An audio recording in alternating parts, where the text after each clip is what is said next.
The bottles have been uncorked. The Warriors' next appearance back in Oakland will be for the parade because they are the champions here in 2015. The Dubs take down the Cavaliers 105-97 in Game 6 to end the NBA season with a celebration on the road.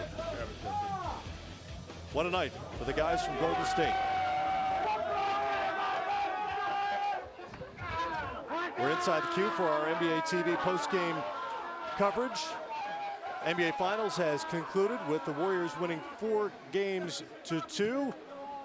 Matt Weiner here with Steve Smith, Grant Hill, TV's Brent Barry as well, and lots to get to here. But first, initial impressions, Smitty. How did the Dubs get this done?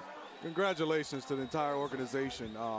From the start of the season, they were the best team, and obviously in the finals they played extremely well. And when you talk about, they have some superstars and some stars, but this team won it as a team and sharing the basketball, playing the right way. Yes, Smitty, without a doubt, this team really embodied the spirit of teamwork throughout the entire series. Obviously, Iguodala played big, Steph Curry, but different players stepped up and played big tonight. Festus Ezeli. Congratulations to this franchise, to Steve Kerr, to the Golden State Warriors. It's a tremendous, tremendous season and a great series and finals championship for their team. It was essentially a wire-to-wire win if you think of the entirety of the season, because they have been the best team from the get-go this year. Yeah, and I think the playoffs are obviously prove to people out there how difficult it is to win. No matter the situation, when you have professional athletes competing at the highest level, when it comes playoff time and you know what's on the line, you're up against the very best that somebody can give you. And the Warriors were able to withstand all of that to get themselves to the mountaintop and win this championship in 2015. Virtually nobody would have picked Andre Iguodala to win the MVP before the series, but that is the case. He's the third lowest scoring Finals MVP in the history of the event, but Iguodala has a season-high 25 points tonight, and obviously had the toughest task of anyone spending so much time on James throughout this series. Where did he earn this award? Well, I think he earned it a number of ways. First of all, his defense, making LeBron James work for everything. You know, you look at LeBron's numbers and they were just, staggering. But Andre Iguodala challenged him on every possession, made LeBron work. LeBron actually didn't shoot well, didn't shoot a great percentage, in large part to the play of Andre Iguodala. And then he came in and gave him a lift on offense. Had some moments where he got some shots and kind of was their utility guy. Just did a little bit of everything for them.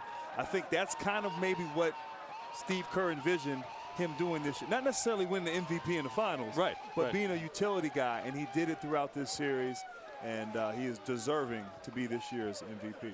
And he's not necessarily known as a great three-point shooter, but he had a ton of big threes late in these games. Well, to think in a Game 6 closeout game that Andre Iguodala would take the most field goal attempts for this Golden State Warrior team when you have Steph Curry, when you have Klay Thompson on your roster, it's just unthinkable. And for him to contribute the way that Grant said offensively, it gave a lot of space for some other guys to maybe have the pressure release that they needed to get going in this series, especially Steph Curry, the way he handled the pick and roll, the high pick and roll responsibilities. You saw in this game tonight in Game 6, when they were playing that high pick and roll with Mozgov, it got his confidence going because they were playing that 1-5 pick and roll. Mozgov off. Iguodala missed a couple early ones, then stepped up and made them, and there was no answer for that, and then they were off and running. So deserving of the MVP in a very, very unconventional way, and that's really the kind of player he's been, unconventional, and has had great success doing that. You know, guys, to me, he won this, and how did he do it in the preseason? Reason why I say that in the regular season, Steve Kerr decided to bench him from Harrison Barnes. You didn't hear a peep from Andre Iguodala.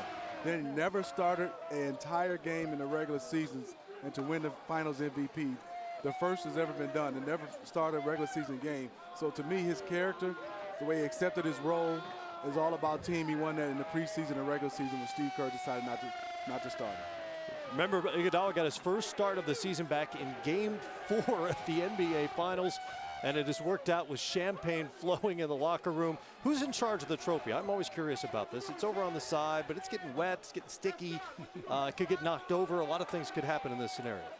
I'd venture to say that it's probably pretty secure right now as they celebrate here in the locker room. But really, just getting back to Smitty's point, I mean, A guy who's been an all-star. He's represented abroad, the World Championships in 2010.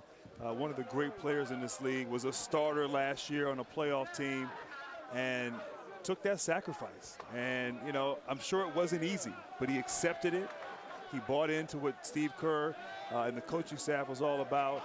And to be rewarded, and I mean, it's to come full circle. It's very fitting, and I think embodies what this team is all about: sacrifice, everybody stepping up, playing big, and the sixth man gets the MVP. That was one of the changes this team made from last season. Remember, this was a 6th seed in the Western Conference and a first round out in the postseason. They go from that to NBA champions. In the meantime, they bring in Steve Kerr, who becomes the first rookie head coach to win a championship since Pat Riley back in 1982. We've got tons to get to here. We'll hear from, of course, the winners in their locker room, potentially out here on the set, typically as well.